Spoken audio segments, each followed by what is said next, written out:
नमस्कार, हर हर महादेव। काशी की संस्कृति यूट्यूब चैनल में आप सभी का हार्दिक स्वागत अभिनंदन है।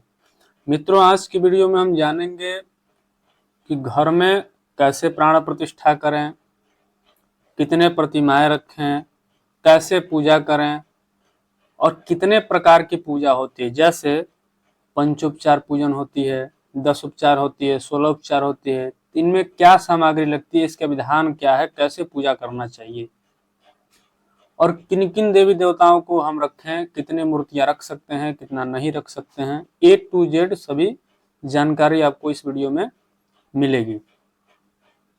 इससे पहले मैं आपको बता दूं कि नित्य कर्म पूजा प्रकाश है। अगर आपके पास नहीं है तो इसको आज ही आप खरीदें। लिंक आपको नीचे डिस्क्रिप्शन में मिल जाएगा, वहां क्लिक करें, अमेजोन पे जाएं, वहां से आप बाई कर लें, खरीद लें। अन्यथा आपके घर के अगल बगल कहीं भी जहां आप रहते हो, कोई दुकान हो जहां धार्मिक किताब मिलती हो, वहां से भी आप ले सकते हैं, लेकिन अवश्य ही लें। लोग कहते हैं कि छोटी सी किताब है, लेकिन मैं कहता हूं कि इसमें A to Z प्रमाण के साथ सारी चीजें इसमें आपको मिल जाएंगी। पूरा वर्णन इस किताब में आपको मिल जाएगा, सब कुछ मिल जाएगा प्रमाण के साथ। आप प्रारंभिक कर्म कांड सीख रहे हैं या घर में आप पूजा पाठ करना चाहते हैं, संस्कृत आप पढ़ते हैं या फिर नहीं भी पढ़ते हैं, सबको ये किताब रखनी चाहिए। इसलिए आप आज ही ले लें, इसको खरीद लें। नीचे से आपको लिंक प्राप्त हो जाएगी डिस्क्रिप्शन से, वहां से आप खरीद सकते हैं। ठीक है, चलिए आगे बढ़ते हैं।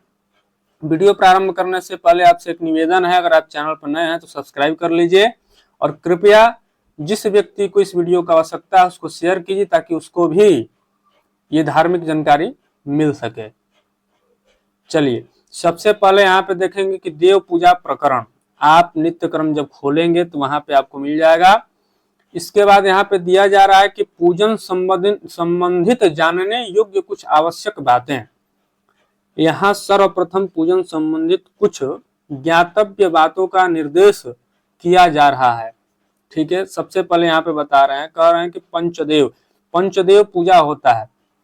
ठीक है, पंचदेव पूजन में कौन कौन से देव आते हैं, कौन देवी आते हैं, यहाँ पे बताया जा रहा है। कहाँ लिखा गया है तो मत्स्य पुराण में ये लिखा गया है, ये प्रमाणिक श्लोक। ठीक है, कहाँ लिखा गया है, मत्स्य पुराण में। आदित्यम गणनाथम च देवी रुद्रचकेशवम पंचदैवत्यमित्युक्तम सर्वकर्मसु पूजयेत। ठीक है, सूर्य, गणेश, दुर्गा, शिव, विष्णु, ये पंचदेव कहे गए हैं। इनकी पूजा सभी कार्यों में करनी चाहिए। ठीक है, जो भी आप धार्मिक कार्य कर रहे हैं उस धार्मिक कार्य में पंचदेव की पूजा करनी ही चाहिए। ठीक है, इसके बाद आगे बता रहे हैं अनेक देव मूर्ति पूजा प्रतिष्ठा विचार। ठीक है, कह रहे हैं कि बहुत सारे देव हैं, उनका प्रतिष्ठा कैसे करें, उनकी भी विचार कैसे करें यहाँ पे बता रहे हैं। कल्याण चाहने वाले गृहस्थ एक मूर्ति ही पूजन न करें। कह रहे हैं कि जो कल्याण चाहने वाले गृहस्थ हैं, जो गृहस्थ आश्रम में है, एक ही मूर्ति की पूजन न करें, किंतु अनेक देव मूर्ति की पूजा करें। ठीक है, कह रहे हैं कि इससे कामना की क्या होती है, पूर्ति होती है। ठीक है, जो भी गृहस्थ आश्रम में रह रहा है उसको कह रहे हैं कि एक ही मूर्ति की पूजा न करें, अनेक प्रकार की मूर्ति की पूजा करनी चाहिए। कामना की पूर्ति होती है, सारे कामनाएं पूर्ण होती है, किंतु ठीक है, लेकिन ये नहीं कि आप अनेक प्रकार के यहाँ पे बता दिया गया है तो आप घर में कह रहे हैं कि शिवलिंग 2 रख लें। ठीक है, 3 गणेश की प्रतिमा रख लें, 2 शंख रख लें, 2 सूर्य की प्रतिमा इत्यादि रख लें। ठीक है, 3 दुर्गा की मूर्ति रख लें, 2 गोमती चक्र रख लें, 2 शालग्राम रख लें। ठीक है, ऐसे करें कि इस प्रकार से पूजा करने से गृहस्थ मनुष्य की जो है अशांति मिलती है। गृहस्थ मनुष्य को ऐसा नहीं करना चाहिए, किसी भी प्राणी को ऐसा नहीं करना चाहिए। आप घर में 2-3 नहीं रख सकते हैं। ठीक है, यहाँ पे ये प्रमाण दिया गया है, यहाँ पे लिखा गया है। कहाँ लिखा गया है, ये देखिए यहाँ पे ये प्रमाण है, आचार प्रकाश में लिखा गया है। ठीक है, यहाँ ये श्लोक दिया गया है। ये कह रहे हैं कि गृहे लिंग द्वयम नार्चम ठीक है। गणेश तृतयम तथा शंखद्वयम तथा सूर्य नार्च्यो शक्ति त्रयम तथा द्वे चक्रे द्वारकायस्तु शालग्राम शिलाद्वयम तेषां तु पूजने नैव उद्वेगम प्राप्नुयात् गृही। ठीक है, इसलिए नहीं रखना है, ये प्रमाण आपको दिया गया है। ठीक है, चलिए आगे बढ़ते हैं। कह रहे हैं कि शालग्राम की प्रतिष्ठा नहीं होती है। कहाँ लिखा गया है? ये जो है देखिए स्कंद पुराण में वर्णन आता है, कहा गया है शालग्राम शिलायास्तु प्रतिष्ठा नैव विद्यते। शालग्राम भगवान की कभी भी प्राण प्रतिष्ठा नहीं होती है। ठीक है, ये आप जानकारी रखें, बहुत ही महत्वपूर्ण जानकारी है जो इतने छोटे किताब में आपको मिल जाता है प्रमाण के साथ। ठीक है, इसके बाद कह रहे हैं कि बाण लिंग तीनों लोकों में विख्यात है, उनकी प्राण प्रतिष्ठा संस्कार या आवाहन कुछ भी नहीं होता है। ठीक है, सबसे पहले आप जानिए कि बाण लिंग क्या होता है। ठीक है, बाण लिंग जो नर्मदा नदी में शिवलिंग मिलता है, प्राप्त होता है, उसको बाण लिंग कहा जाता है। ठीक है, उस शिवलिंग की प्राण प्रतिष्ठा नहीं होती है, संस्कार नहीं होती है, आवाहन भी नहीं होता है। ठीक है, कुछ भी नहीं होता है। उसी शिवलिंग को नर्मदेश्वर शिवलिंग भी कहा जाता है। ठीक है, तो कह रहे हैं कि जो भी बाणलिंग है नर्मदेश्वर शिवलिंग है, प्राण प्रतिष्ठा नहीं करना है, संस्कार कोई नहीं, आवाहन नहीं, कुछ भी नहीं, केवल मात्र आप लेकर के पूजा करें। क्यों? क्योंकि माना जाता है, ऐसा वर्णन आता है शास्त्रों में कि बाणलिंग में अर्थात नर्मदेश्वर शिवलिंग में, जो नर्मदा नदी में शिवलिंग प्राप्त होती है, उस शिवलिंग में साक्षात देवादिदेव महादेव का वास होता है, विराजमान रहते हैं, इसलिए प्राण प्रतिष्ठा इत्यादि कुछ भी नहीं होता है। ठीक है, आप घर में रख सकते हैं, रख करके प्रतिदिन पूजन करें, प्राण प्रतिष्ठा इत्यादि नहीं कीजिए। ठीक है, आगे चलते हैं।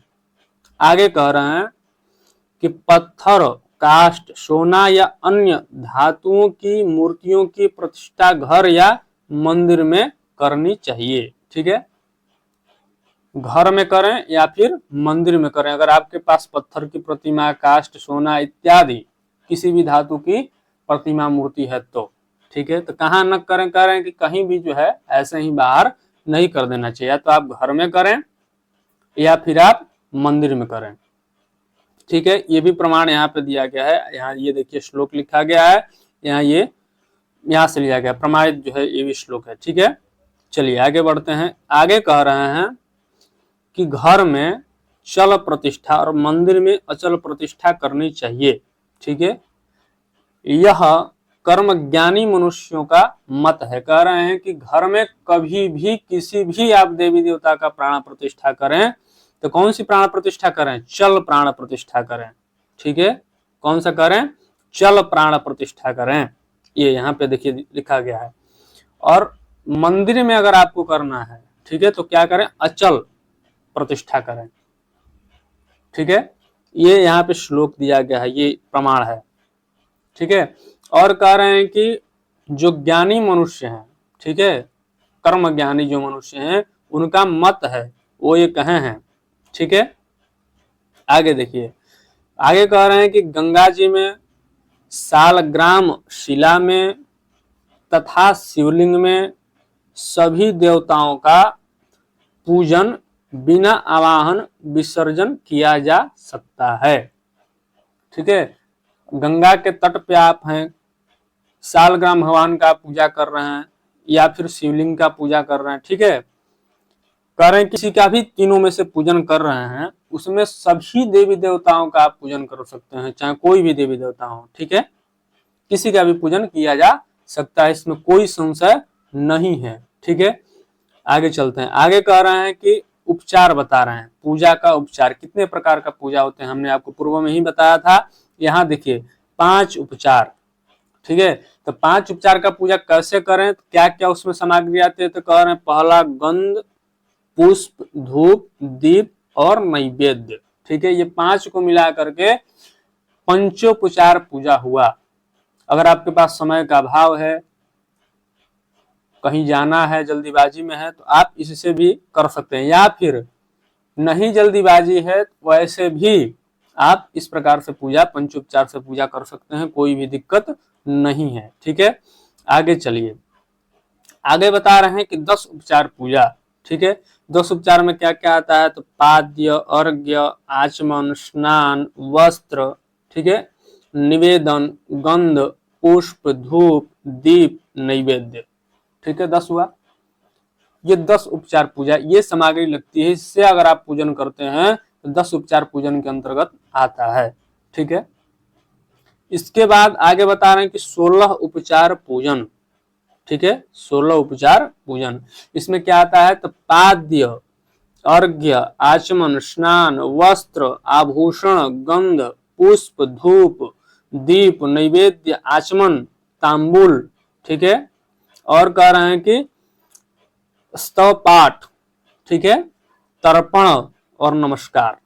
ठीक है, ये 16 उपचार पूजन में आता है। यहाँ पे देखिए कुछ लिखा गया है 1 नंबर देकर के, नीचे आप देखेंगे तो यहाँ पे आपको मिल जाएगा। ठीक है, यहाँ आप देखें, कह रहे हैं कि पूजन के अंत में, ठीक है, सांगता सिद्धि के लिए दक्षिणा भी चढ़ाना चाहिए।